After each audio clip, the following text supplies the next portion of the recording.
This story happened to me 4 years ago when I was in my mid-22s. This whole experience will probably scar me for life, and it's still vividly imprinted in my mind. The day was the 17th of June, and I had the house to myself because my parents were on a 2-week vacation in France. It was sometime after dusk, probably around 9 p.m., and the weather was scorchingly hot. Believe me when I say I was sweating my ass off with just my tank top and shorts on. The heat was so unbearable that I allowed in some fresh air, opening all the living room and bedroom windows, planning on closing them right before hitting the hay. Now, before fast forwarding, I must mention that I was feeling extremely exhausted. On that same day, I had taken 3 exams in the morning and played a volleyball match in the afternoon. Thus, once I ate my dinner while browsing social media in my room, I collapsed into bed without even realizing it. I woke up at around 3 a.m. to the muffled sounds of thunderbolts and a draft of cold fresh air hitting my face. A strong wind was blowing, and all the shutters left open were noisily banging. Still drowsy, I flicked on the lamp, but the light wouldn't turn on. I checked the plug using my phone flashlight, but everything was fine. I begrudgingly climbed out of bed and looked out my bedroom window. There were menacing rainy black clouds on the horizon. A typical late-night summer storm was approaching. Given that every lamp post on the street was off, I instantly knew there had been a blackout. Phone flashlight in hand, I dizzily headed down the hallway to shut the windows before rain started pouring down. When I got to the last window, though, I noticed the mosquito net lifted up. This struck me as weird since I was quite positive I hadn't left it that way. Getting a little paranoid, I turned behind me to shine the flashlight around the living room and check my surroundings. The furniture was still in place, no drawers or closet doors left open, no decorative objects missing or moved into unfamiliar positions. Everything seemed normal. I briefly peeked my head out of my window to look outside. Trees were swaying in the howling wind, leaves shaking in a frenzy, a powerful display of nature's force, but still nothing remotely suspicious. Maybe the mechanism is faulty, or the strong wind somehow pushed it up. Against my better judgment, I convinced myself it was useless to lose sleep over it. Feeling relieved, I closed the shutters and started walking back to my bedroom, eager to get a decent night's rest. Little did I know that night would be anything but pleasant. I happened to casually turn my head to the flight of stairs connected to the attic when a vivid burst of light flashing from up there caught my eyes. I paid no mind. The attic was adorned with huge glass windows, so it was no wonder to see light spreading across the room. It was probably sheet lightning. I kept walking, subconsciously waiting for the thunder to come, but it never did. I stopped in my tracks. Given that the flash I saw was powerful and bright, the lightning had to be pretty close, so why couldn't any rumbling noise be heard? I started to think maybe it wasn't lightning. What if it was a flashlight? As doubt crept in, my heart began to race. I quickly put 2 and 2 together, and now the strange occurrence of the mosquito net left up made much more sense. The nightmarish realization hit me that an intruder could have broken into my house. At first, I panicked. Did they hear me shutting the windows? Were they carrying any weapons? Did they plan on just robbing my house, or did they also have worse intentions? Normally, I would call my parents to deal with it, but since they were away, it was all on me now. While those sickening thoughts were swirling in my mind, the distinct sound of a doorknob being twisted and turned made me instantly snap out of my catatonic state. I shot my head to face the living room entrance, and through the glass frame, I spotted a shadowy figure just a few inches outside of the front door. There was a person standing there, most likely an accomplice of the guy upstairs. Words are not enough to describe how powerless and defenseless I felt. Despite the overwhelming fear, I did my best to keep my cool, trying to make as little noise as possible. I tiptoed in the direction of the stairs leading down to the basement, which was directly connected to the garage.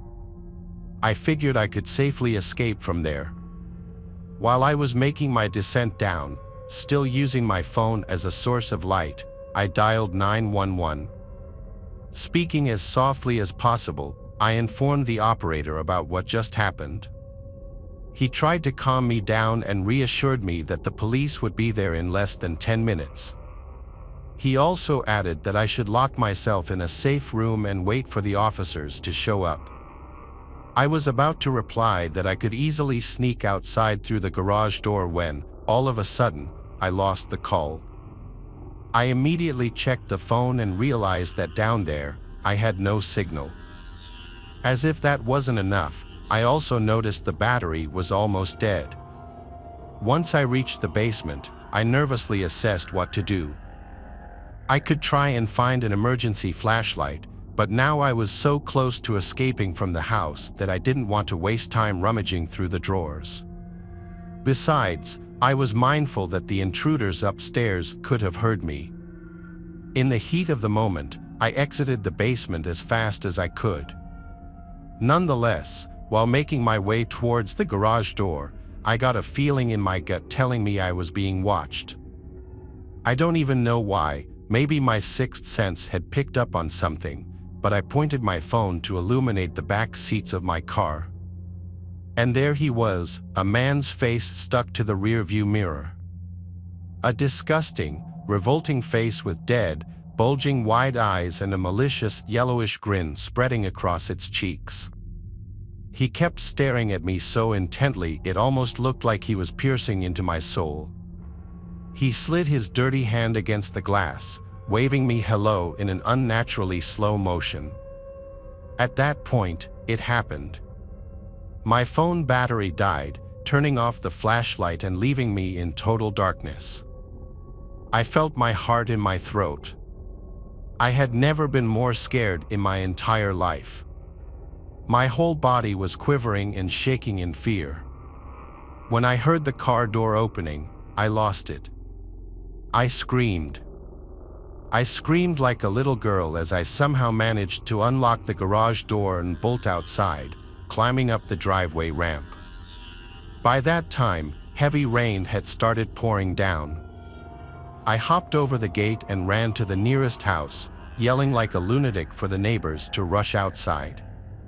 They came out in shock, and I explained to them the whole situation, almost out of breath and soaking wet. In the meantime, I heard sirens in the distance. 2 police cars rolled down the street, and I practically ran into the officer's arms, screaming that there were 3 strangers in my house. 4 agents went into my house, guns drawn, while another one took my description of the events. Those 3 men were all gone, though, and to this day, I don't think they've ever been caught. Some antiques which held some value were stolen. However, I must say it was no big deal for my family. For the remainder of the night, I couldn't sleep at all. I kept tossing and turning, jumping at the slightest sounds, ruminating relentlessly on the horrific experience.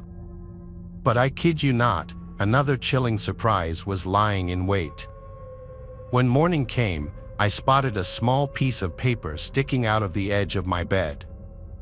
I picked it up and went frozen stiff. The following words were written: "Bye-bye beauty, you look cute when you sleep."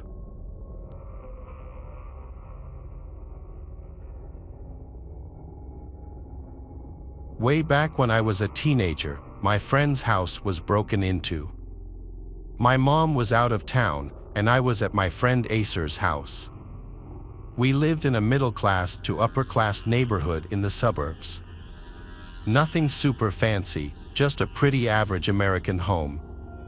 All the houses looked similar in design, and they all had the same cookie-cutter, average-sized yard.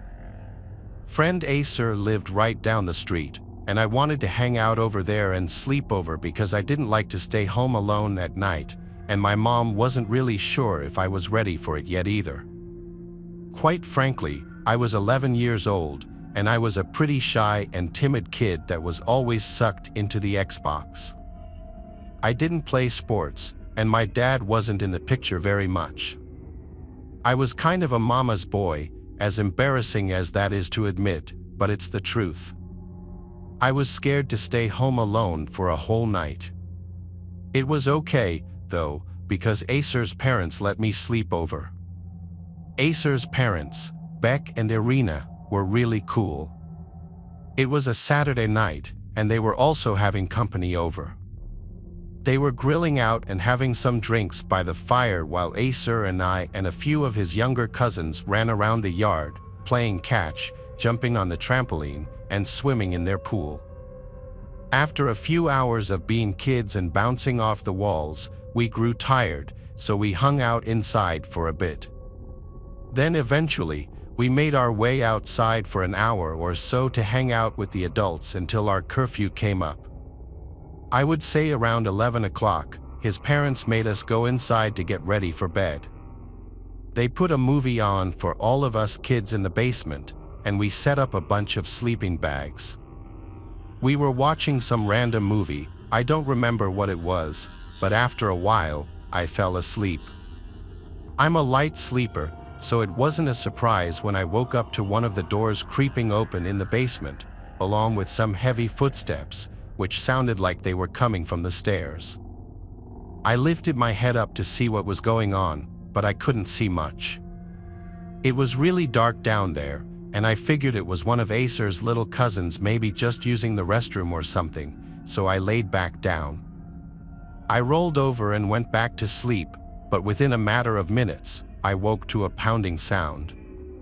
I couldn't tell what the banging noise was, but I could tell it was coming from behind us, towards the stairs. Acer's basement was a decent size, and we were in the living room part of it, but on the other side, there was a bar and like 3 bedrooms and a bathroom.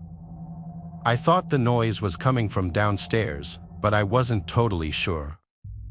I thought that it might have been one of the adults and that maybe they were just grabbing something from downstairs, so I tried to close my eyes again. It was really dark down there, and I didn't expect it to be a stranger either.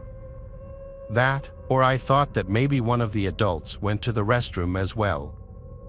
I didn't have a phone, so I couldn't check the time or get a hold of anyone. I wasn't really sure I needed to anyways. I sat and listened for a while, though, and I couldn't hear the adults outside partying anymore. Maybe they were done for the night and coming in to check on us, I thought. You remember when you were a kid and thought there were monsters under your bed or in the closet? That fear you would feel, but deep down, you knew there was nothing to be scared about because you knew it wasn't real. Kind of felt like that. I went back to sleep one more time, but this time, what happened was far more disturbing than the previous times I'd been woken up. I woke up to a man on top of me, shaking me and trying to grab me. Other kids and Acer all ran to get the adults for help. I put up a fight, but eventually, the strange man grabbed me full on and started to run. I was being kidnapped. I did everything I could to try to get away, kicking, biting, scratching, and I even tried to dig my fingers through the man's eyes, but nothing was working. I was hopeless. That is, until Acer's dad chased him down and hit him in the head with a fire extinguisher. We both fell straight to the ground on the sidewalk, and I hit my head on the cement. Somehow, the man managed to stand up and run away, and since he had a mask on, we had no way of identifying him. I wonder if things would have ended differently had the other adults been there still. Maybe they would have chased the man down and beat his ass, and he would have got arrested, and I could actually sleep at night. But for the longest of times, I couldn't sleep. The same nightmare came to me over and would replay in my head. We think that the man let himself inside through the sliding glass door in the basement. I wonder how long he was standing there, planning the attack. If I would have listened to my gut, maybe things would have turned out differently, but I actually ended up with a concussion anyway. Nothing too severe, but still a concussion. Ever since that day, no matter what it is, I always listen to my intuition, and I suggest you do the same. It's always better to be safe than sorry, believe me. I'm also really glad that Acer's parents were still awake, or maybe I would have been murdered or kidnapped or even worse.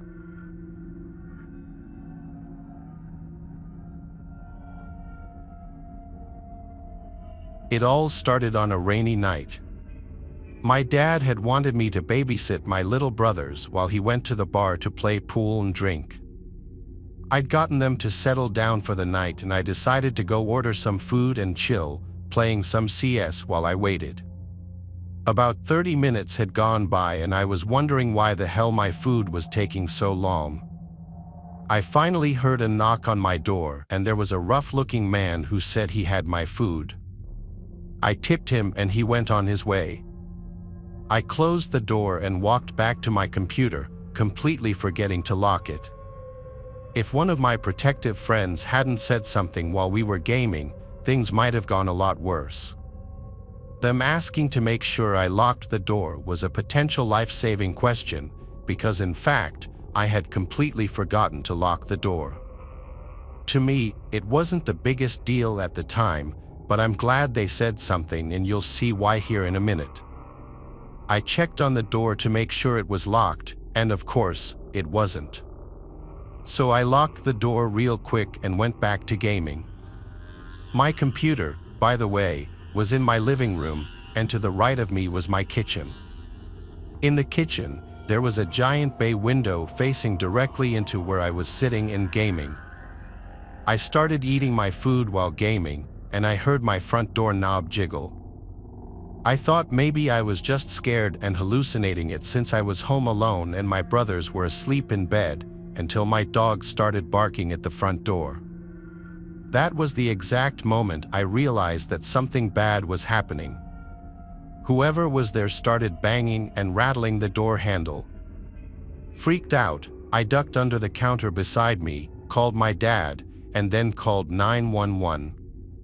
While I was on the phone, my little brothers ran out of their room screaming that someone was standing outside their bedroom window, pointing towards the lock, and smiling and waving at them, trying to get them to open it for him.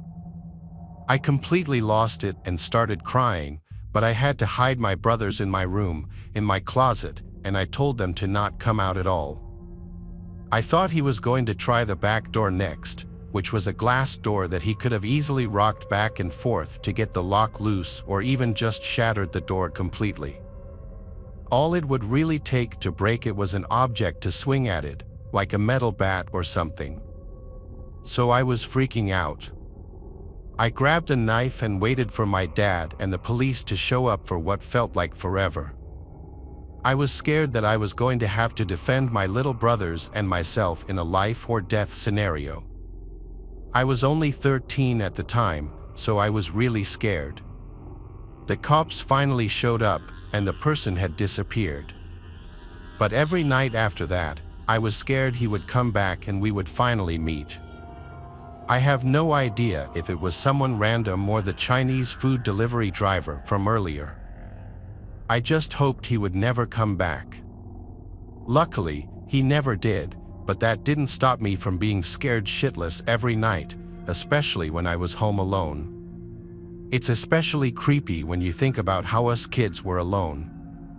I think he knew that and he was trying to prey on us, but luckily he gave up. Hopefully, he heard me calling the police or something, and that's why he ran. I guess we'll never really know for sure.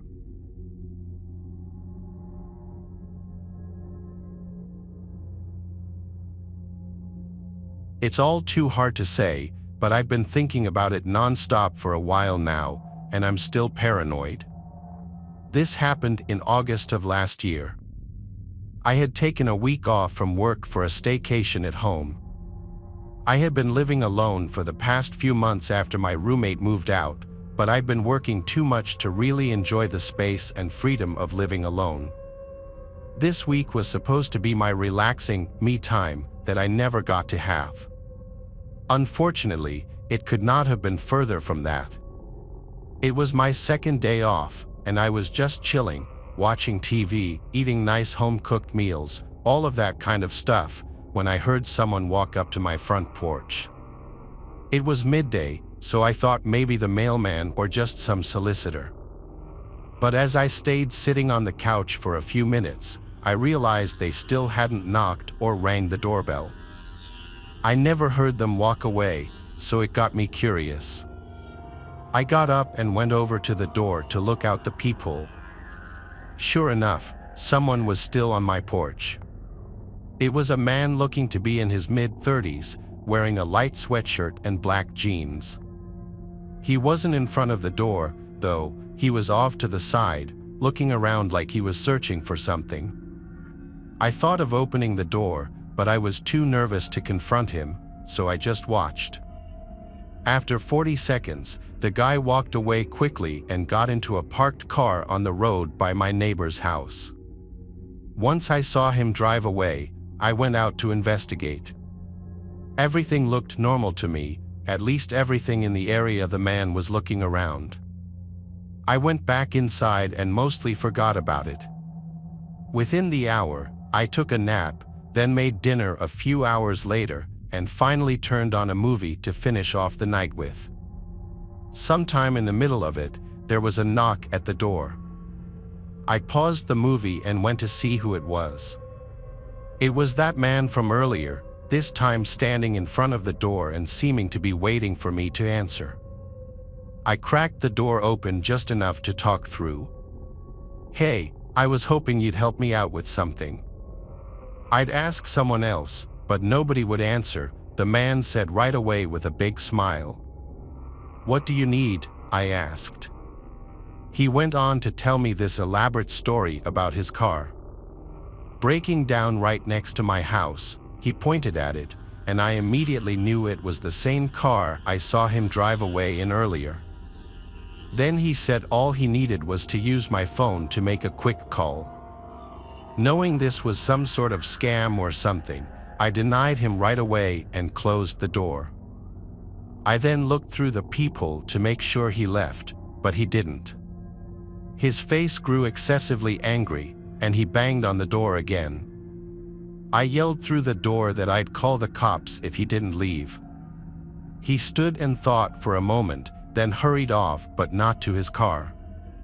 He walked around to the left side of the house. Fearing this was going to escalate, I dialed 911 and told them about the situation. Thank God I did, because not even a minute later, a sudden crash came from the dining room. I ran over to see what it was and saw that he'd smashed the window and was crawling through it. I tried to run for the garage to get in my car, but the man was quick, chasing me down half the house before grabbing me and holding me still. I fought back, kicking and punching, but he completely overpowered me. He told me through his clenched jaw to be quiet and insisted that I stop fighting while he dragged me to the front door and opened it. Once I knew what he was doing, I only started fighting harder.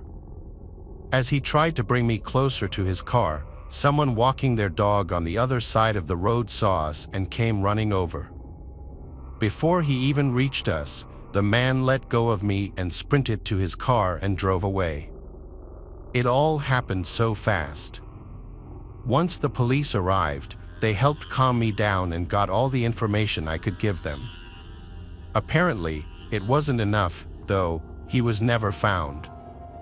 What's creepier is that the police think the first time I saw him come by wasn't actually his first time. They think I may have caught him collecting some sort of camera or mic he'd set up on my house to spy on me. He hasn't been back that I know of, but I plan to move out anyway just to be safe. Whatever his plan was, I don't want to risk finding out.